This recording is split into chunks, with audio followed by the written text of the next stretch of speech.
Hello, everyone, and welcome to today's Penning the Past lecture presented by Save Our Heritage organization. I'm Dean Glass, and we're so pleased you could join us today.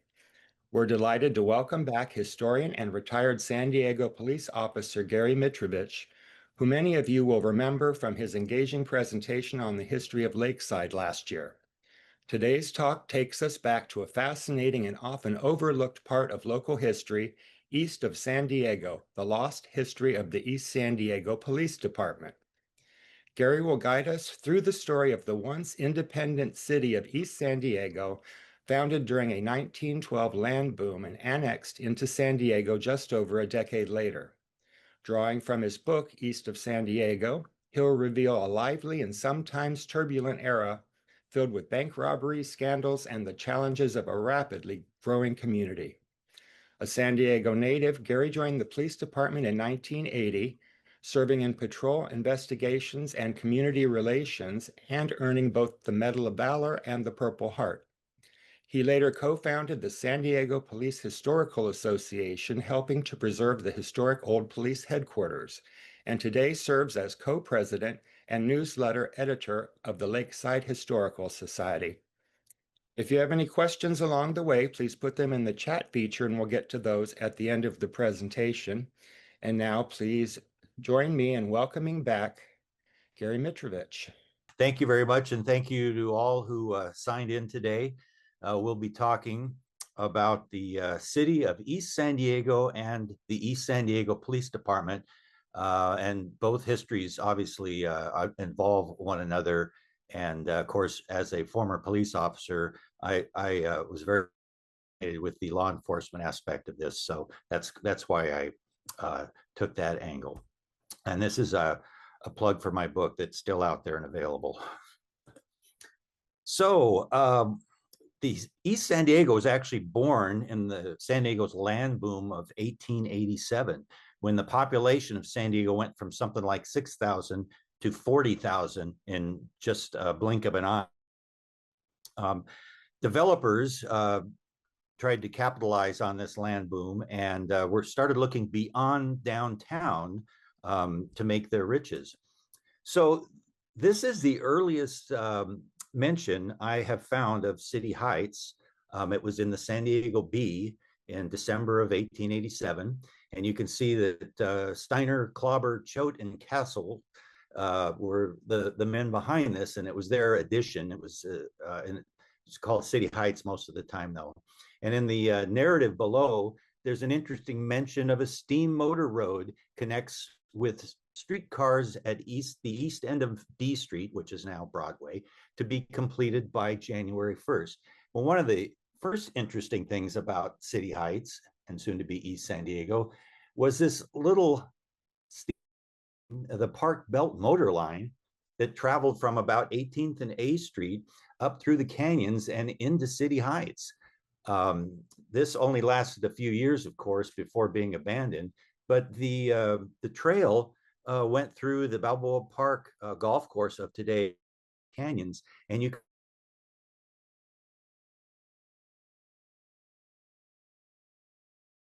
that was done on the hillsides. And into the 1950s, they were finding railroad ties and other such things in the canyon.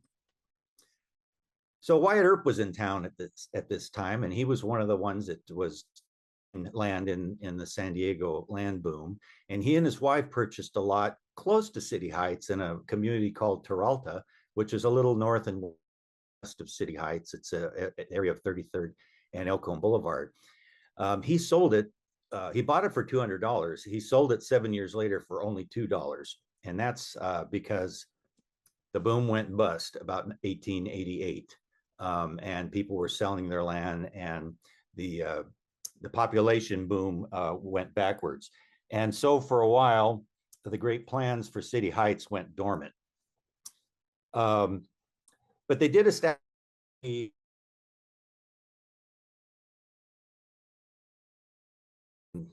for historians today, because the community of Terralta is not the same as the community of City Heights.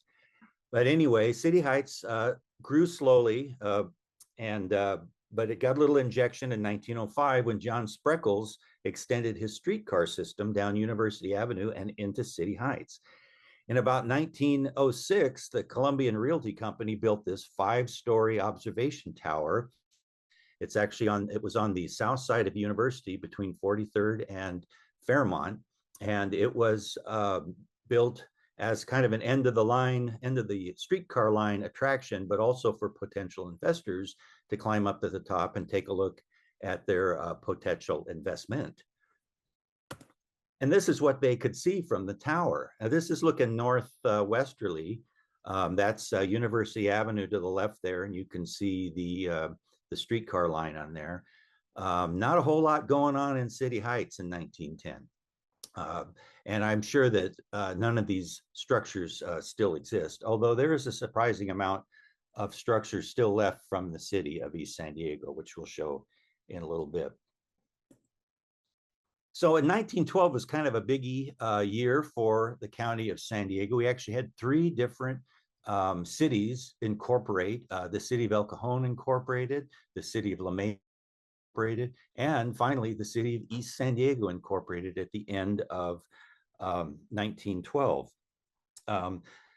You can see this is a postcard, so you can see the city limit line was not very far. The city limit line for San Diego didn't go very far east, and you can see the city of East San Diego just off, just the other side of the limit line. That limit line is now the street called Boundary, which is very appropriate because it was the boundary between San Diego and East San Diego. The San Diego Union was a big kind of a cheerleader for all new cities. They had stuff on each of the new cities that were established that year. But pardon me. Oh yeah. So when San Diego incorporated, it had 4,000 people, and it was immediately the second largest city in the county. And remember, at the time, our county was huge. It included Imperial and Riverside counties as well. And the city fathers almost immediately went with the motto, the Golden Rule City, because as you remember the Golden Rule, do unto others as you would have them do unto you. And that was their motto. Now, you can see on the newspaper article on the right there that they elected 5 trustees, a clerk and a treasurer, and a marshal was soon to be appointed. So it seems clear in my research that many wanted to start their own city because they wanted to control the kinds of businesses and actions that might be allowed there. So East San Diego went immediately to boasting that they had no paupers, no jail, no arrests, and no hobos. They also prohibited alcohol sales and gifts, and this was before Prohibition. They also dance halls and the carrying of firearms were also outlawed. They created a president and board of trustees, which is basically a council, who all served without pay. They decided to go with the city marshal system, which, and at the time, he was also the tax collector. This would be a paid position, but it was a budget saver because he would have no regular staff and he would only appoint deputies as needed. The downside was that he would be appointed by the mayor. So every 2 years, there was a mayoral election, and every 2 years with a new mayor came a new city marshal.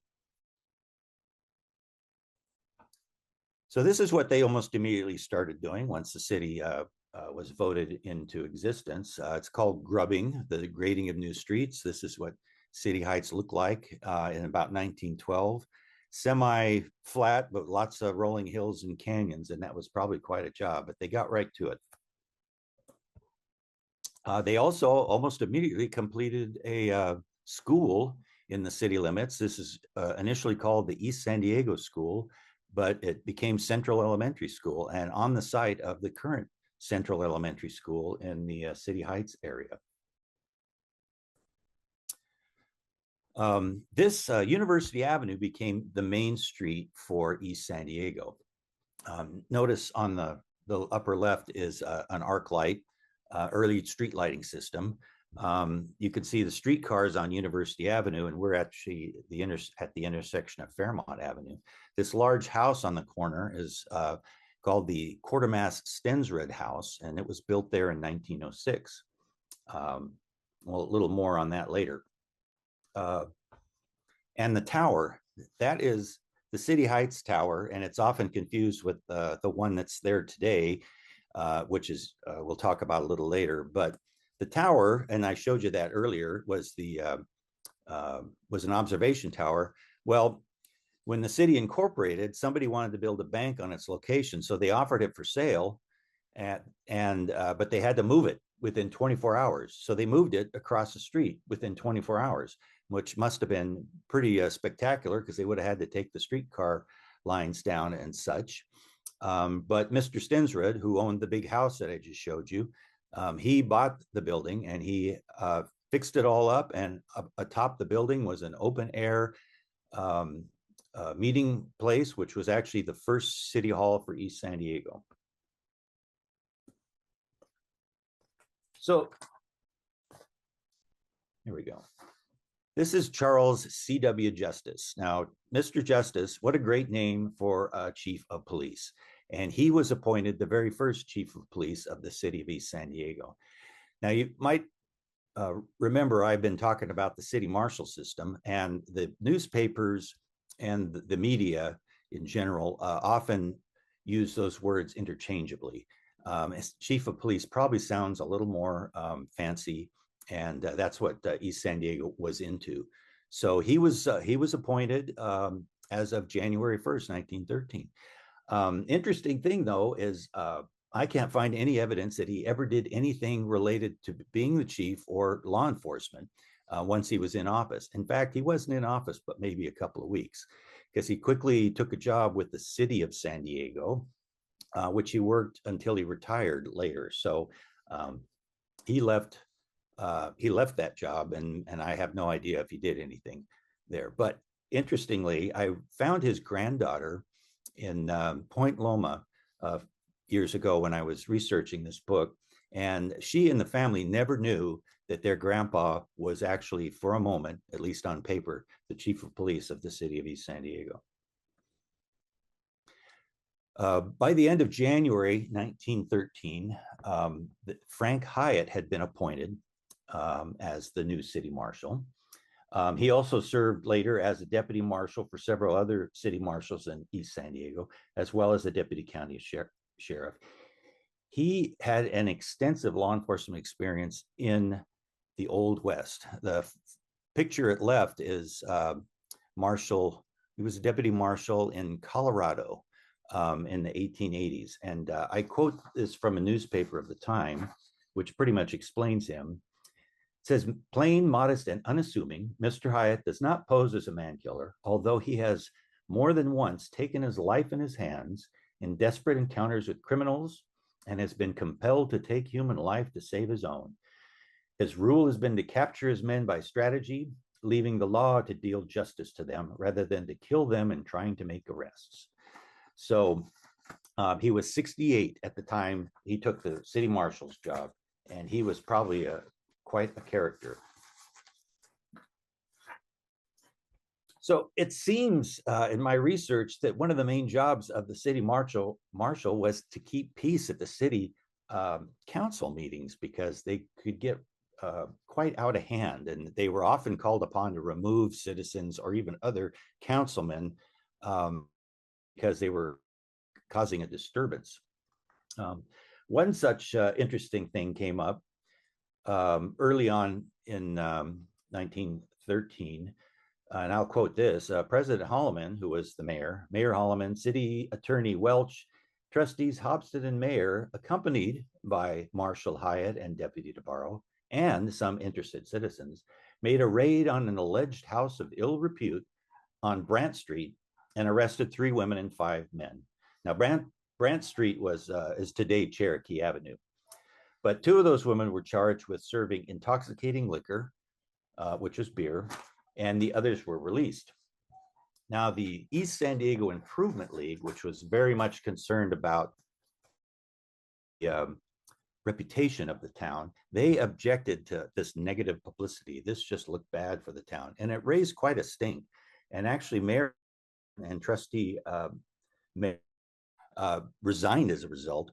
But Hyatt weathered the storm.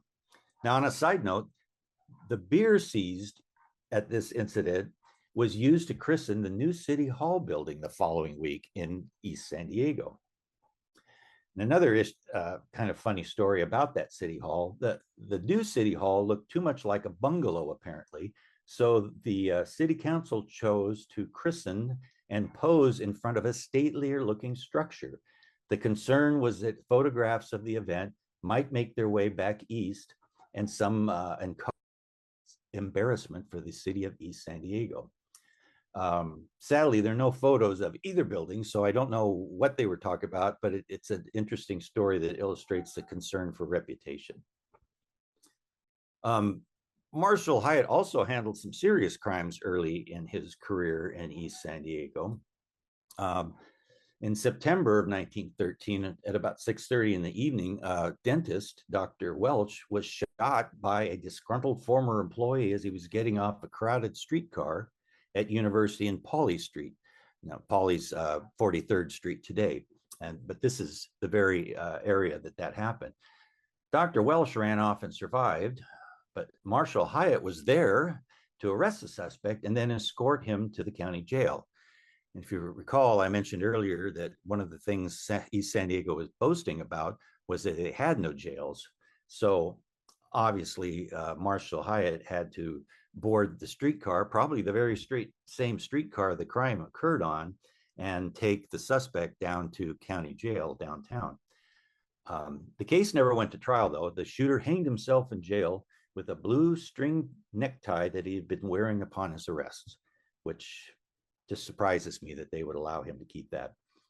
Dr. Welch recovered from his wounds and went back to practicing dentistry. And this kind of has nothing to do with anything, but I just like this picture of this. Shows East San Diego is really proud to be in a city. They formed their own band, and I just recently came across this photo, and it's now part of my collection. So the next marshal was a guy named James Ayers. He was appointed in May 1914. He was unique among the city marshals in East San Diego. He actually served 2 separate terms, but the first term was cut short by scandal and resignation. Ayers was a real estate businessman with 0 law enforcement background. His first 10 months went smoothly enough, and it included a visit from the governor of California, very big deal. But Ayers got into a beef with the city council over a business license and alleged lack of alcohol enforcement, and resigned from his post as city marshal in April of 1915. So they had to go and replace Marshal Ayers, and they found Austin Cole. Now, this is Austin in front of his house with probably a neighbor. Austin's circled, obviously, and he's just had a pretty good day of hunting jackrabbits in the East San Diego backcountry. Austin Cole was 27, and he was a plumber by trade, again, with no law enforcement background. But he seemed to be the right man in the right place and proved very popular. A huge carnival came to town under his watch, and Cole went out and hired 20 special policemen and handled the event. And things went very smoothly. Cole then hired a nightman to respond to, and I quote, midnight prowlers who have been pilfering milk bottles, robbing ice boxes of delicacies, and stealing bread from back porches. Pretty common problems in East San Diego at the time. That night watchman could have been former City Marshal Frank Hyatt, because he served under Cole as the deputy city marshal. But the East San Diego Press newspaper was a big supporter of Cole, summarizing that Austin Cole had proven himself to be the most efficient police officer the city ever had. Of course, the city was barely 3 years old at the time, so there wasn't a lot to compare against. But hey, Cole seemed to do a good job. He left upon completion of his term. He only served a term, And with a new mayor came obviously a new city marshal, and they decided that to give James Ayers a try again. Now, I still don't have a photo of Ayers. I wish I could find one. I've been looking and I'm still looking. So Ayers was appointed for a second time. There apparently wasn't any concern about the that caused him to resign. And once again, his term started out pretty calmly. But somewhere in there, he was named, and a number of other citizens were named in a $50,000 libel suit filed by a former city councilman. And this dragged on in the courts, dragged on in the newspapers. I'm sure the East San Diego Improvement League was very upset with this negative publicity, but cleared of all wrongdoing. And he served out his term until May of 1918. Now, under Ayers, the city of East San Diego finally moved all its offices into a single building. And what's kind of, it had been a goal of theirs for some time, but what's kind of significant about this is this building still exists. It was built in 1912 as a furniture store, but it came up open in 1916, and the city of San Diego moved in. They had their city hall there. They had the fire department there, the city garage, and also the city marshal had his office, and the tax assessor, which had been split up by this time, he also had his office in there. So it exists today in a slightly modified look at University in Van Dyke. It's a series of storefront offices now, but it was the center of the city of East San Diego for a time. In 1918, with the new mayor, William H. Gray was appointed as the new city marshal. He had a 4-year term, easily the longest for any East San Diego city marshal. And he did have law enforcement experience. 4 years as a U.S. Marshal, and he was a veteran of the Spanish-American War. Under Gray, he began referring to the city marshal's office as the East San Diego Police Department. Now, nothing had changed, but the city was growing, and the the city marshal's office was growing. So Gray apparently took it upon himself to change the name. And he did make a lot of progress as the city marshal. Now, a little bit about the East San Diego Police Department. They carried badges, and this badge here is a copy of Marshal Gray's badge. It says, it says Chief, East San Diego Police. Now, we don't have this badge in our possession, but we know it's out here because we've got this copy of it. So we'd love to find it sometime, we being the San Diego Police Museum. So deputies carried badges, but they had no uniforms. They had no patrol cars. Gray did start a motorcycle traffic division, but the prerequisite was you had to own your own motorcycle. We'll see a picture of that in a minute. And a bicycle was purchased sometime during his tenure, mainly for the night watchman, but it was left at City Hall during the day for use by other officers. So quite a bit happened under Gray while he was the city marshal. The biggest deal was East San Diego was the site of the first bank robbery in the whole San Diego region, June of 1919. Now we're looking at the corner of University and Fairmont. You can see the City Heights Tower there on the right, but that is the bank that replaced it, and that's the bank that got robbed, the East San Diego Commercial and Savings Bank. It was robbed at about 2:50 in the afternoon by two men wearing linen dusters and automobile goggles. These are quotes from the newspaper at the time. They were armed with a wicked-looking .45 caliber revolver, and they took nearly $11,000, pretty hefty sum back in 1919. They also robbed 8 customers in the bank, took their watches and a small but good assortment of stick pins, which must have been a thing back then because they mentioned those separately in the newspaper. They fled east down University Avenue in a fast car. And because of the seriousness of the crime, both the Sheriff's Department of the San Diego County Sheriff's Department and the San Diego Police Department responded. Marshall Gray apparently was reportedly across the street when the robbery went down, but he couldn't pursue because no car was available to him. Now, interestingly, they didn't catch the robbers at this time, but within the next year or so, they discovered that these robbers were a group of a loose gang that were doing bank robberies up and down California, up as far north as San Francisco. And other law enforcement agencies finally took these folks into custody, and so it was eventually solved. Speed on University Avenue was a chronic problem. People traveling through, I mean, it was a major east-west connector from the city of San Diego to La Mesa and beyond. And there are plenty of complaints about this. Marshall Gray took action to address this. He hired the motorcycle and traffic officers. He took to the newspapers to highlight the problem and told people he was going to go out and write tickets and arrest people if they could. They used heavy enforcement, heavy speed enforcement, and speed traps to get the. There was a lot of complaint about Gray doing this just to pad the city coffers, because East San Diego always had a money problem. But an ironic turn of events probably made his point in a very painful way. On evening in December 1920, Gray was trying to cross this intersection here. There was a light mist falling, and he was struck by a vehicle in the middle of the street. He suffered a fractured skull, badly bruised right arm and hand, and actually at one point was not expected to survive.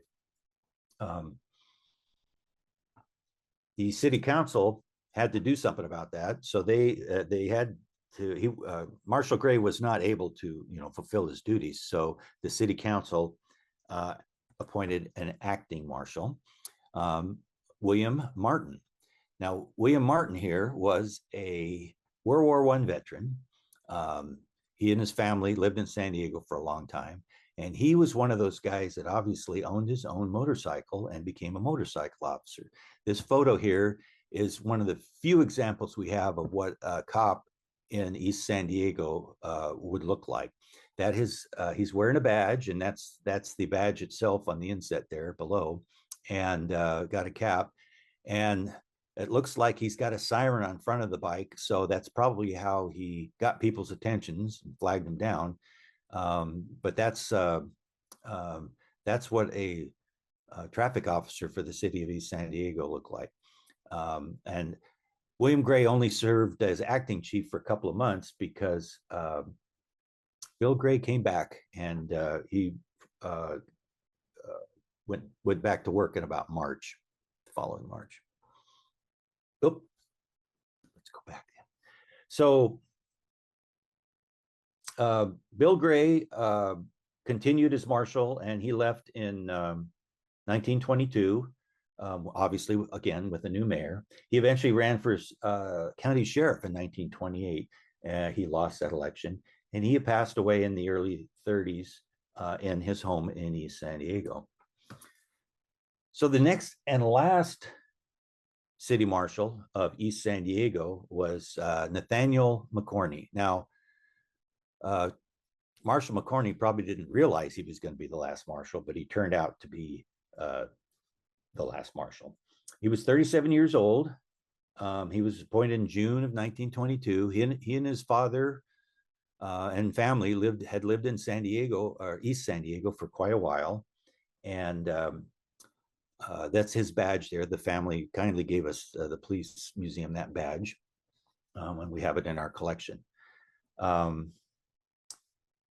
A lot of what he was dealing with and his deputies were anti-alcohol enforcement. Now, Prohibition had kicked in 1920, and East San Diego had lots of open area in its eastern edge, and that's where they found some huge stills back there. So that kept him pretty busy.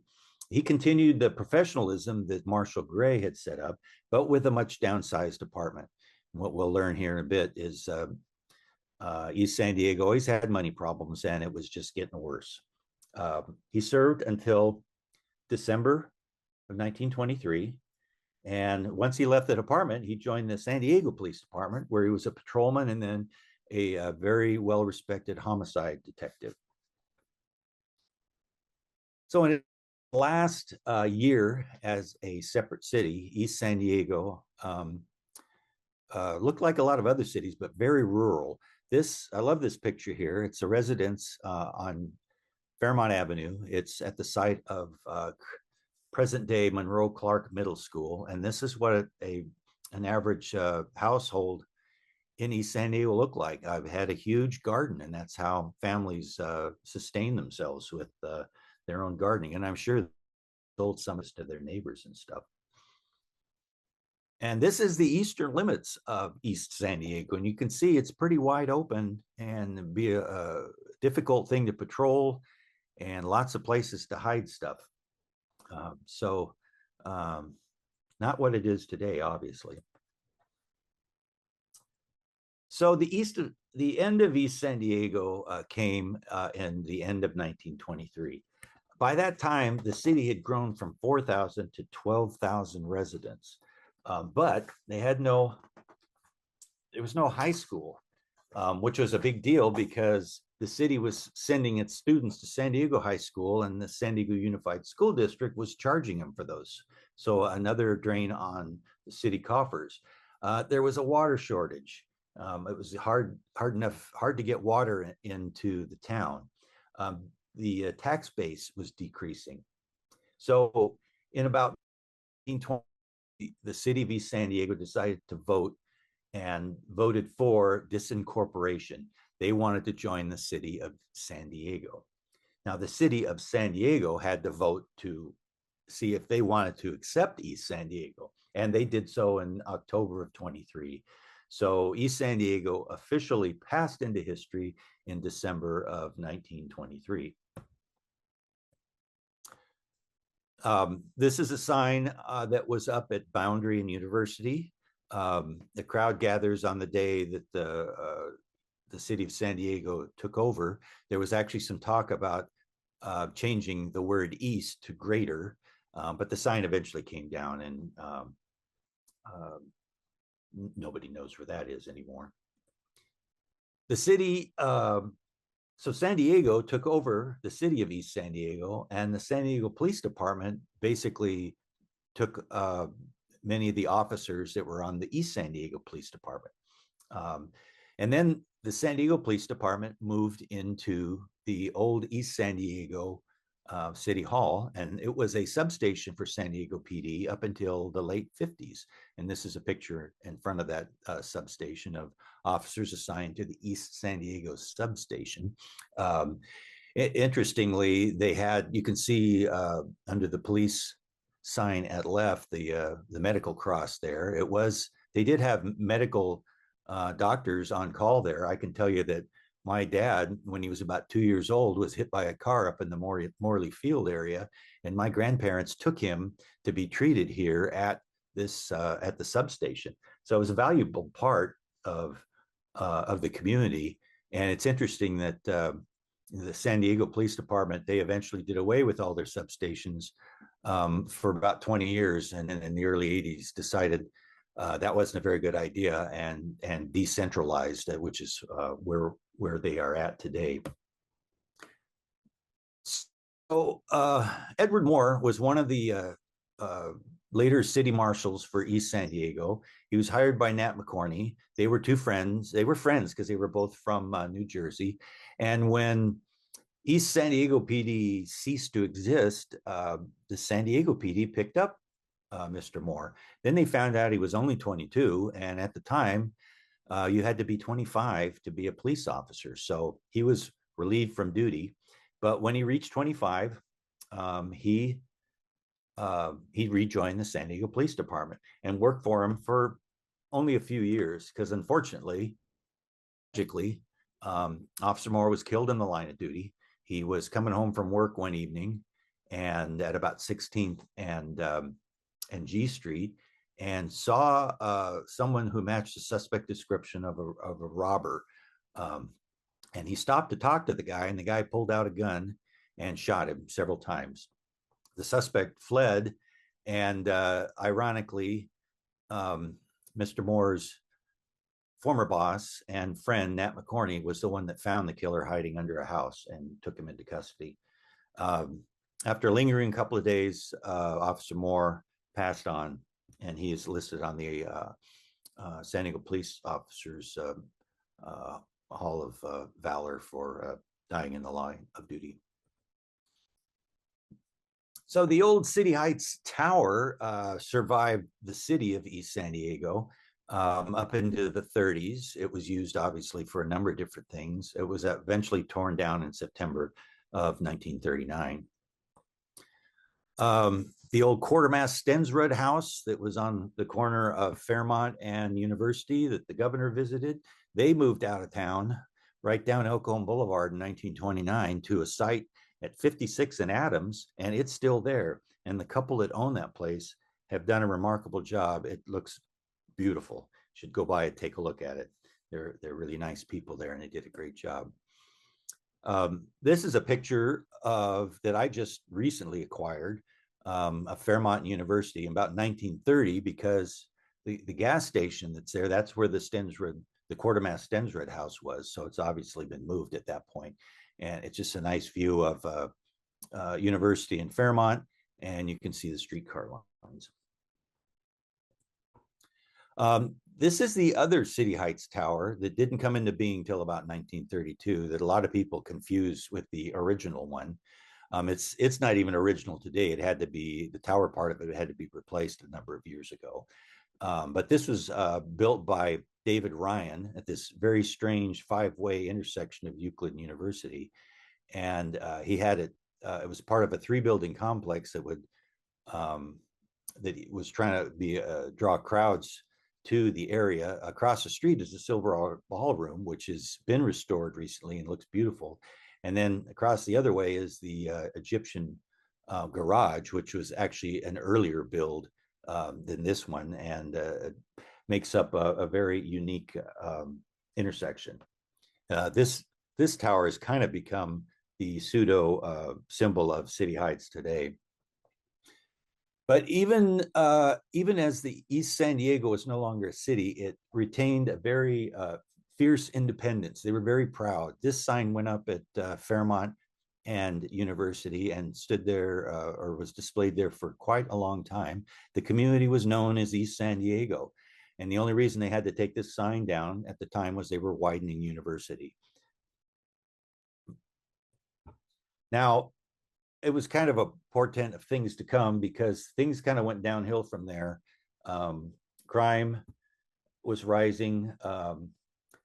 People were moving out. Apartment complexes were moving in. And the city of East San Diego, or the community name East San Diego, it fell out of favor because it just had a very negative connotation.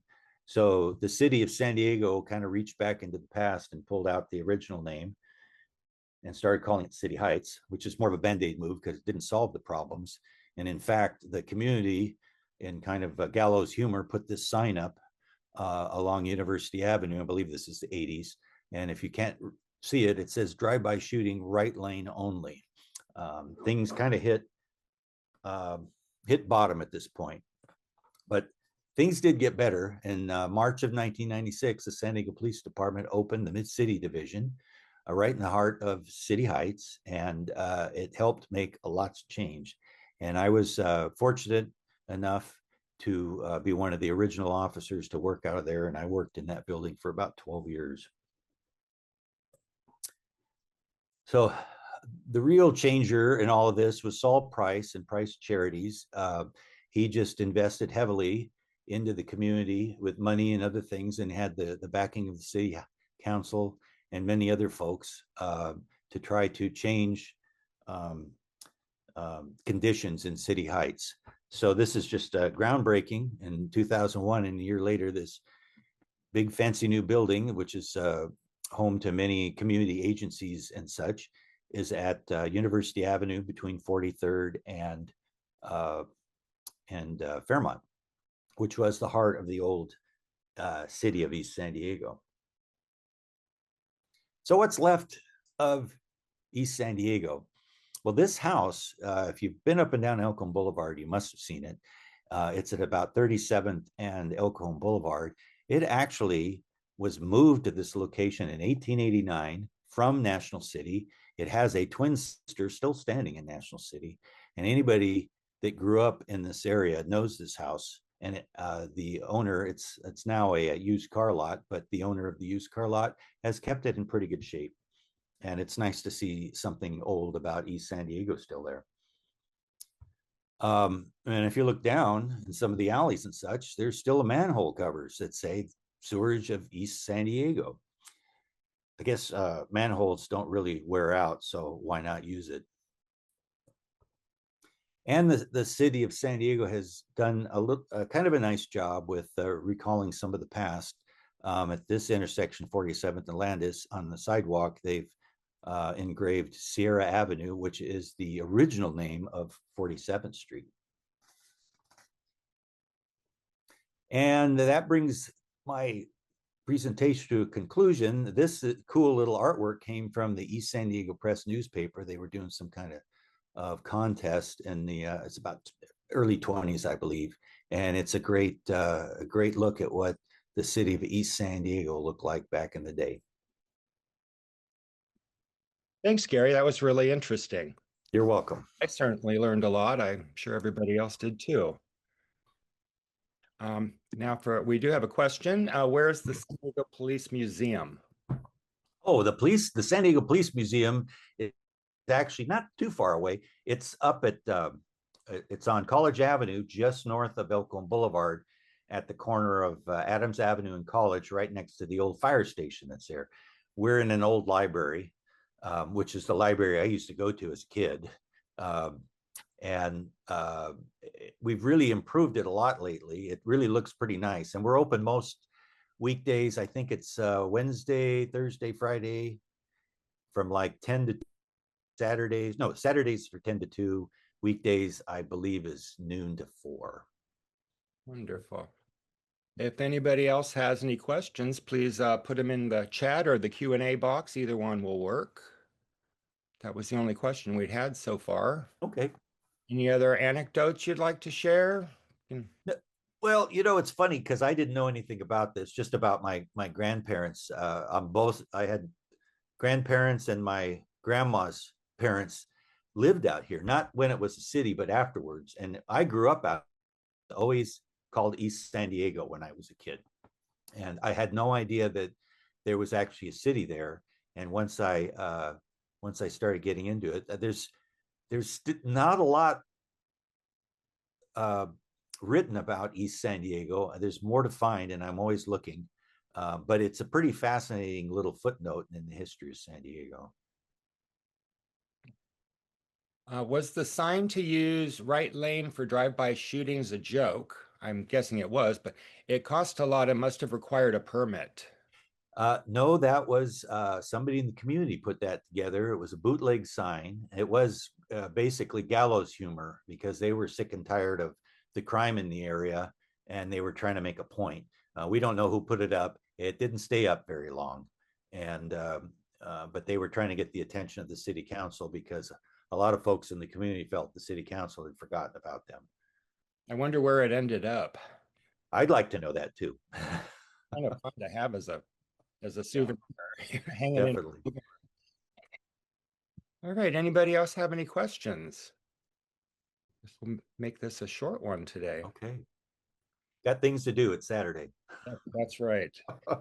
Hey, well, thank you for the fascinating look into the history of East San Diego and its short-lived police department. It's always rewarding to rediscover the stories and people who helped shape our region's identity. Thank you all for joining us today for Penning the Past.